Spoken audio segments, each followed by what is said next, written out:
For today's video, samahan niyo ako ngayon magluto ng isang masarap na recipe ko ng puto pao. Ito yung bestseller ko dati nung ako'y nagtitinda pa ng mga kakanin. Kaya ito guys, itry nyo to. Ayan, meron tayo ditong ginisang onion and garlic. Then yung ating hiniwang pork.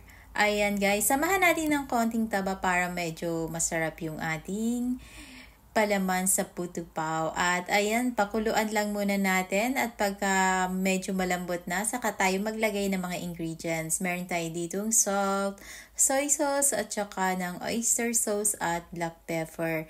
Sasamahan din natin to ng sugar para yung lasa niya mag-combine yung alat at saka tamis. Ayan guys, maganda rin ilagay dito yung brown sugar pero wala akong available kaya ayan na lang. Ito naman yung pang-slurry natin. Ayan yung cornstarch.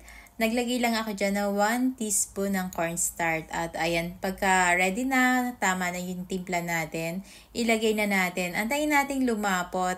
Kumulo muna siya bago natin patayin yung apoy. Ayan guys, ready na. Ito naman yung mixture ko ng pangputo. Ayan guys, sinamahan ko yan ng cheese para mas masarap. Ilalagay ko na lang sa description ng video na to yung full ingredients ng aking recipe nito. Ayan guys, ganyan lang kadali gumawa ng puto pao. Kaya itry nyo to at sure na magugustuhan nyo.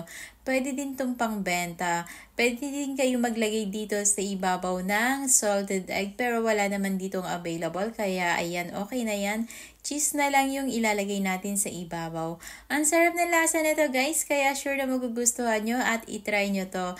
Ayan, 12 minutes cooking lang natin. Then lagay natin yung ating cheese sa ibabaw. Naglagay pala ako dyan ng cheddar at saka yung isang klase ng cheese.